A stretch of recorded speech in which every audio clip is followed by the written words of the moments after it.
right, the San Francisco 49ers continue to make moves and they add another cornerback, the second of the day, this time in the form of, I would say, former starting cornerback of the Saints, Isaac Yiadom. So he has definitely an interesting career. It does appear he has signed a 1-year deal with the San Francisco 49ers. The former third round pick, number 99 overall with the Denver Broncos in 2018, came out of Boston College. He's 6'1", 188 pounds, runs a 4.52. So kind of similar measurables to, I would say, like a Charvarius Ward. He's 28 years old.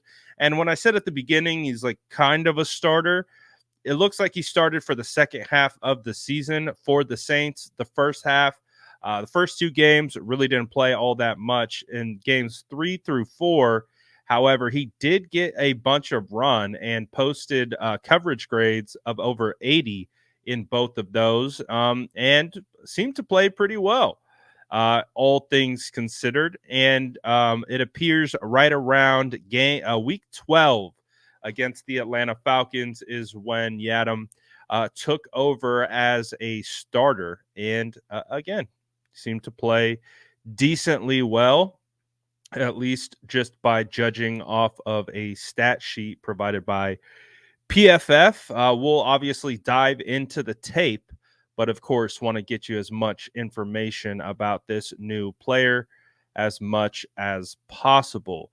In 2023, playing 517 total snaps, 319 of those in coverage. He posted a 80.4 coverage grade and 81.1 defensive grade overall. He was targeted 44 times, only gave up 22 receptions, which is, of course, a clip of 50%. It's actually is pretty good. He did have one interception, 11 PBUs, which is also pretty good. It appears like he had 2 penalties on the year and gave up what looks to be 3 touchdowns. And a total of 289 yards receiving. He did register 10 stops, and he had 1 quarterback hurry. But he played decent amount of snaps in Denver. Now, he only lasted 2 years in Denver. Then he went to the New York Giants for a year. He played about 634 snaps with the Giants in 2020. In 2021, he found himself on the Green Bay Packers, where he only played approximately 100 snaps. Then in 2022, found himself on Houston, where he barely played at all, and then had a resurgence last year in 2023. So obviously, one of the things that's interesting, just looking at him from a statistical standpoint and just kind of seeing where he's bounced around quite a bit for being in the league for 6 years. So he has been on 1, 2, 3, 4, 5, 6. He will be on his 6th team heading into year 7. So what that tells me is he has talent, he has ability, just hasn't been able to stick somewhere. And so it's going to be fascinating to see how he fits into this rotation, if he even ultimately makes the roster come final cutdown day. But I think it's crystal clear. The 49ers want to improve their secondary. I think when you look at Charvarius Ward, you look at Diamador Lenore, those guys are studs. Those guys are locked-in starters. I think we all feel very confident with them and moving forward into the season with them. And again, one of the best things that Diamador Lenore offers is versatility. The fact that he can start in the nickel, he can start outside, it gives the 49ers this extra flexibility to be able to go target nickel specific or go target outside specific. And depending on who actually hits and translates into the 49ers scheme the best, then, hey, you have options. So I like it for what it is. Again, we are at the portion where today the 49ers have been freaking active. This has been one of the most active days for the 49ers so far in regards to just making moves. They're making moves left and right. You've got two cornerbacks like we've talked about.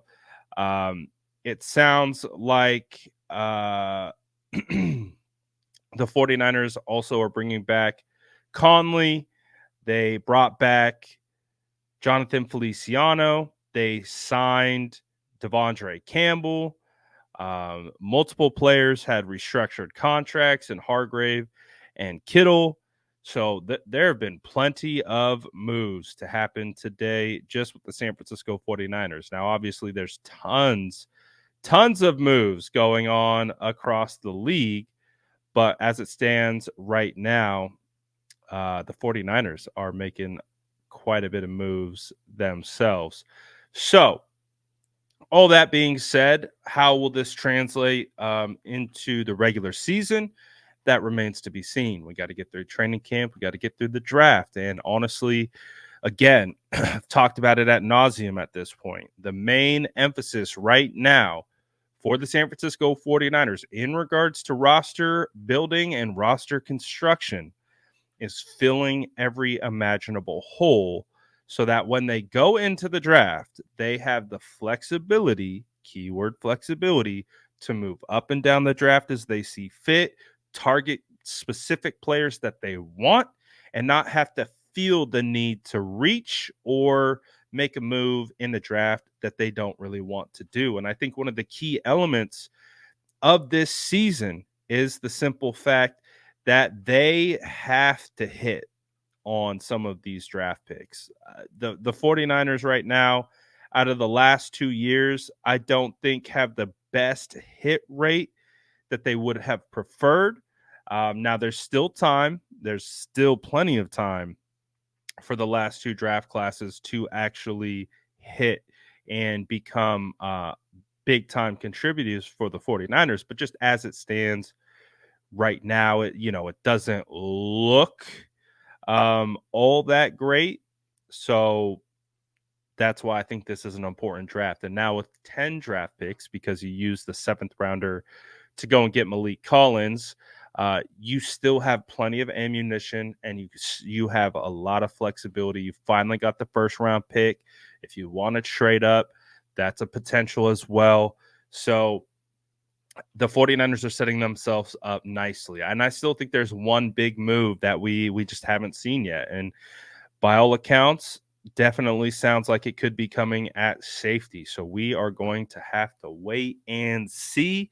Is that going to be Justin Simmons? It very well could be. At least that's where some of the smoke is pointing to. So let me know what you guys think about all the moves today. Let me know what you think about this new cornerback. Let me know what you think about the current state of the San Francisco 49ers in the comments below.